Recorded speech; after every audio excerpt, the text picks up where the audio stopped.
Welcome to Barbara's Bulletin. I'm your host, Barbara. We're glad you're joining us today as we dive into the latest developments from around the world. Our top story takes us to Myanmar, where a devastating earthquake has struck, leaving thousands dead and many more in need of urgent aid. The magnitude 7.7 quake that hit last Friday has not only caused widespread destruction, but has also highlighted the complexities of providing humanitarian assistance in a country embroiled in civil war. The international community is coming together to support relief efforts, with multiple countries and organizations sending personnel and supplies to the affected areas. However, the situation on the ground remains challenging. Reports have emerged that Myanmar's military fired at a Chinese Red Cross convoy carrying earthquake relief supplies. According to the Tiang National Liberation Army, an armed rebel group, the military shot at the convoy of 9 vehicles with machine guns in eastern Shan state. Fortunately, no injuries were reported. The incident underscores the difficulties faced by aid agencies and governments trying to provide assistance in a region torn apart by conflict. The Myanmar junta has denied shooting directly at the vehicles, claiming that troops fired shots into the air after the convoy did not stop despite being signaled to do so.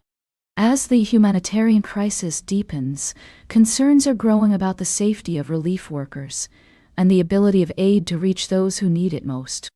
Rebel groups have unilaterally announced a ceasefire to support earthquake relief efforts, but the military has refused to do the same, citing ongoing security threats. In response to the situation, China's foreign ministry has called on all parties in Myanmar to prioritize earthquake relief efforts, emphasizing the importance of ensuring the safety of rescue teams and supplies. The United Nations has also condemned recent airstrikes by the junta as completely outrageous and unacceptable. As we continue to follow this developing story, it's clear that the road to recovery for Myanmar will be long and complex. The international community must navigate the delicate balance between providing humanitarian aid and avoiding exacerbating the conflict. We'll keep a close eye on developments in Myanmar and bring you updates as more information becomes available.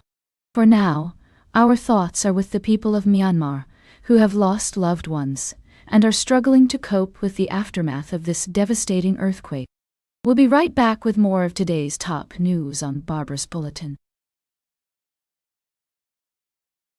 Welcome back to Barbara's Bulletin. As we continue to bring you the latest news and analysis, we're shifting our focus to the world of politics. Yesterday's special elections in Wisconsin and Florida have sent a clear message to Republicans and President Donald Trump. The results are being seen as a wake-up call for the party, with Democrats rallying against Trump's plans to reduce the federal government and the influence of tech billionaire Elon Musk. According to elections analyst J. Miles Coleman, who has been tracking these races closely, the outcome is a significant indicator of the mood of the electorate. In Wisconsin, Democratic enthusiasm surged ahead of Republican turnout, despite being outspent by more than $25 million from Musk and affiliated organizations. This surge in Democratic support resulted in a critical win for the party in the high-profile election for a seat on the Wisconsin Supreme Court. Now let's break down the key takeaways from these special elections. Firstly,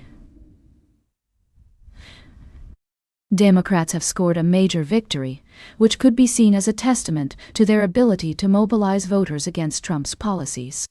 Secondly, the results suggest that the Republican Party may need to reassess its strategy and messaging, particularly when it comes to issues like immigration, economic policy, and free speech. It's also worth noting that these elections were held amid growing anger over the Trump administration's handling of various issues, including federal cuts made under Elon Musk's Department of Government Efficiency. As we analyze these results, it's essential to consider the broader implications for the Republican Party and its relationship with President Trump. As I've often said, to the best of our knowledge, the outcome of these special elections will likely have a significant impact on the political landscape moving forward. Based on the information available, it appears that Democrats are gaining momentum, while Republicans are facing a critical moment of reckoning. In my years of covering politics, I've seen many moments like this, where the results of a single election can send shockwaves throughout the party. As we move forward, it will be crucial to watch how both parties respond to these results and adapt their strategies accordingly. Stay tuned for our final story of the day, right here in Barbara's Bulletin. Welcome back to Barbara's Bulletin. We're wrapping up today's episode with a fascinating story about the intersection of politics and social media. As we've seen in recent years, influencers have become increasingly important in shaping public opinion and reaching new audiences. But what happens when politicians partner with these influencers to spread their message?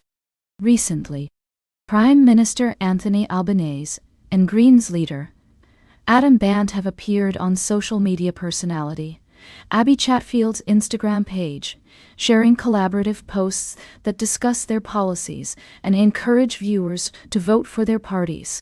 While this may seem like a clever way to reach a younger demographic, it's raised some eyebrows about the nature of political content on social media. The Australian Electoral Commission has announced that it will be reviewing these posts to determine whether they constitute electoral content, which would require authorization messages to be included. This is an important test case, as it could set a precedent for how politicians and influencers work together in the future. Now, some might argue that this is simply a matter of free speech, and that influencers should be allowed to express their opinions without interference from regulators. Others might see this as a necessary step to ensure transparency and accountability in political messaging. As we consider this issue, it's essential to remember that social media has become a critical platform for politicians to connect with voters. However, it's also crucial that we maintain the integrity of our electoral system and ensure that all parties are playing by the same rules. Abby Chatfield herself has denied being paid to promote any particular party or policy, stating that she invites all politicians onto her show, but some have declined. The Greens have also stated that they've received no advice from the Commission about their posts with Chatfield. Ultimately, this story highlights the complexities of navigating politics and social media in the modern era. As we move forward, it's crucial that we prioritize transparency, accountability, and fairness in all forms of political communication.